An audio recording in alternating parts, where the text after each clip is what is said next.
Beloved, welcome back to episode 2. Today we get started with the cutting of the foundation for the timber framed woodshed. Let's get the cats fired up, get some grease on the pins, and get started on cutting the foundation.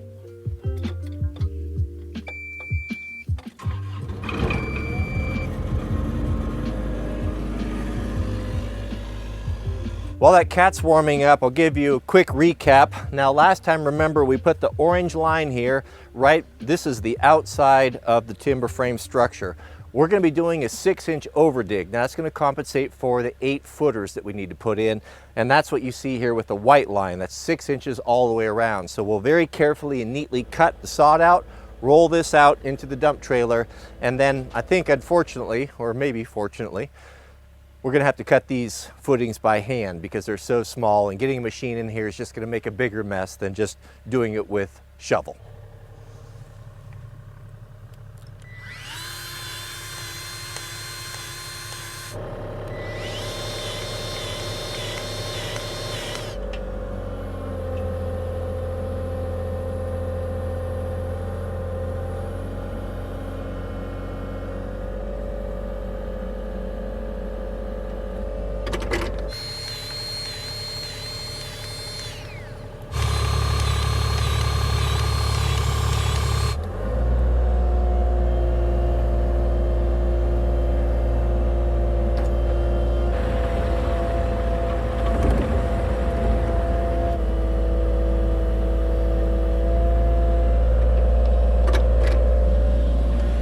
I'm gonna back up the dump trailer here where I can reach it from the corner. That way I don't have to clean up the sod later. We're gonna get that out of here over to the dump pile, and then we'll go back in here with a nice fine crushed compacted stone.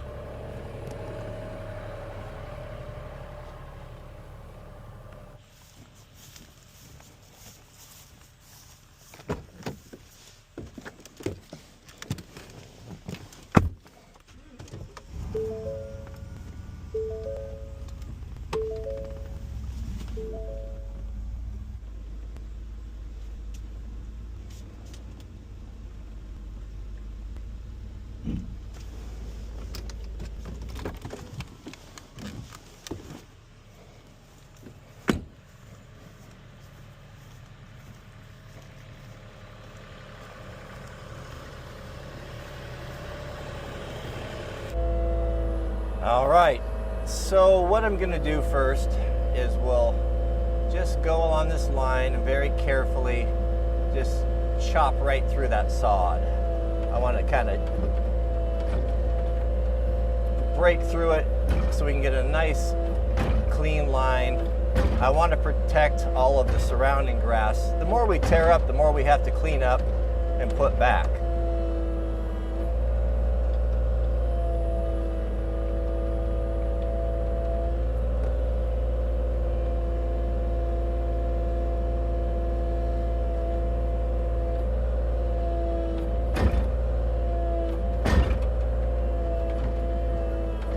This cat is the perfect machine if you have to work in confined spaces because it has an offset boom.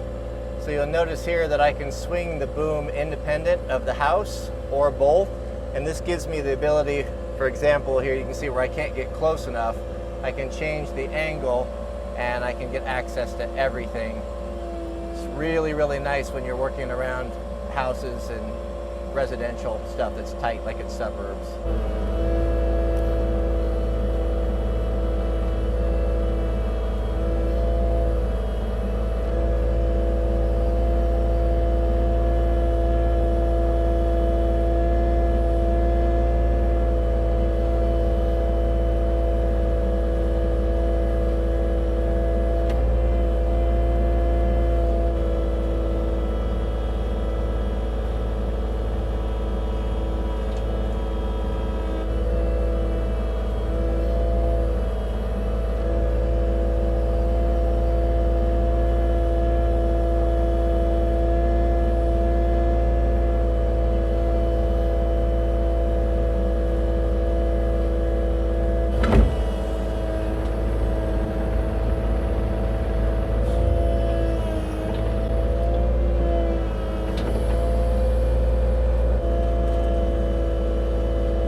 All right. That looks pretty good. Now the reason why we want to get rid of the sod is you don't want sod mixed in with any sort of a base, because it's that organic material, it rots over time and then it leaves hollows, and you'll get sinkholes, and it just, you want to get rid of it. Get down to mineral soil and then put your gravel right on top of that. Now we can just rake down the high spots. That's the last we're going to use the machine. Everything from this point out will hand dig, starting with the footings here in the corners. Now when you're cutting the sod, if it's really, really hot in the summertime, one trick you can do is that you can use your skill saw. You can turn the blade around backwards, or just sacrifice some old blade, and you can actually set it as deep as it'll go and cut along here. And it makes a big help. If you can do that and cut strips about every 24 inches, you can essentially start rolling it and just get underneath there and kind of cut and roll, and you can get it up. And it just makes it a lot easier if you want a nice clean edge like this and you don't have a machine.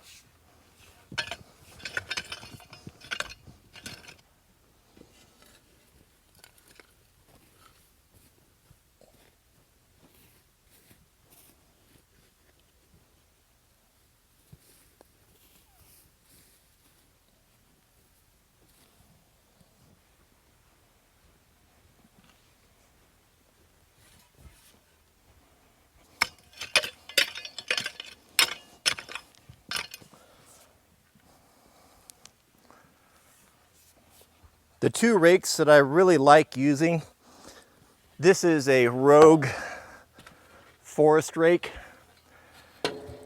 It's got chiseled edges on it. It's really tough, and you can actually, as you saw, you can dig with it. You can chop roots. It's very, very strong, and it's good for separating organic material, roots and stuff.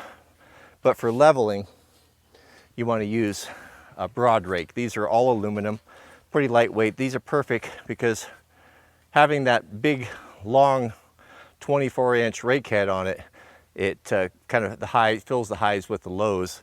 So once you kind of get the dirt placed roughly where you want it, or the gravel, you come through with the grading rake, and this one really gives you a nice, clean, flat surface. It's pretty good for gathering up rocks if you want those out of here.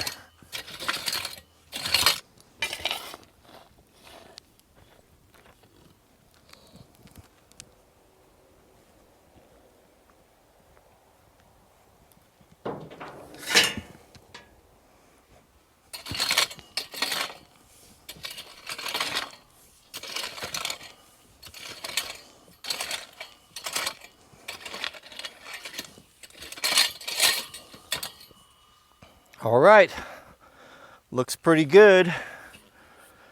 Now we'll set up our laser and start digging our footings.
Batteries are dead. I think that this is the last thing that I have that runs off of a D battery that I'm aware of. I have a handful of them here. I don't know if they're still good or not. We'll find out. But if they're not, I'll show you a clever alternative if you don't have D batteries. Here's the workaround, gentlemen. if you don't stock these batteries, you can get these adapters. Now what these are, they are a D battery, but you put in a AA. Double A's, this one's Eneloop, this one's made by Fuji. They're all the same thing. It's a good thing to have in your battery collection for situations like this. You can also get them in, this is a C battery, same thing. So it will receive a AA.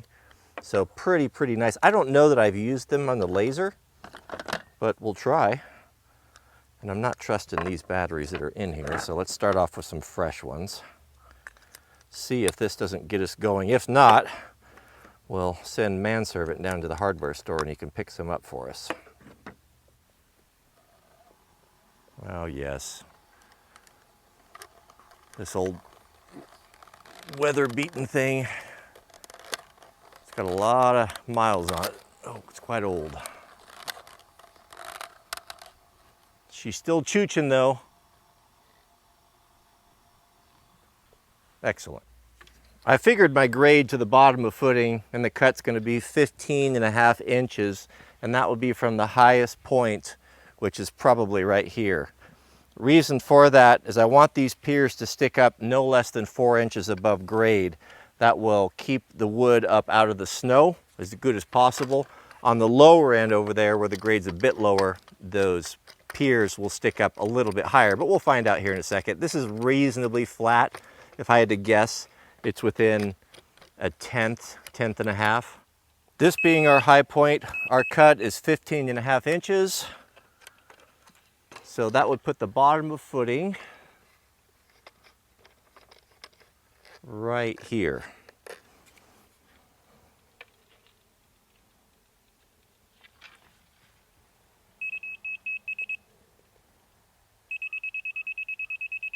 So the excavation is not going to be that much at all. Not a problem for hand digging. Let's lay out the 4 corners where the 6x6, the big posts are going to go, and then we'll see where that takes us.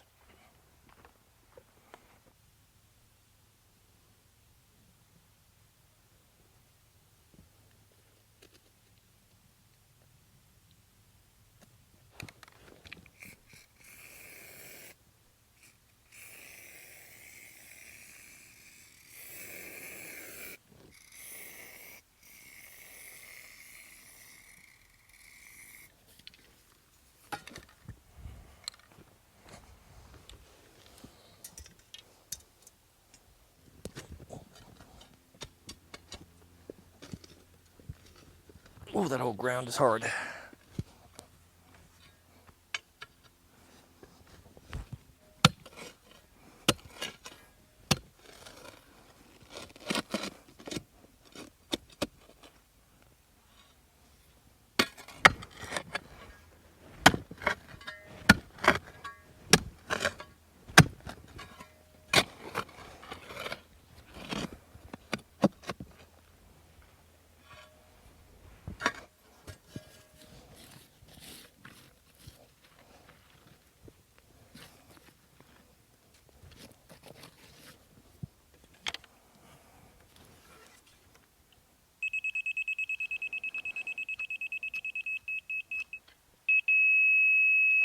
All right, well that's 1 of 7. I know what I'll be doing for the rest of the day.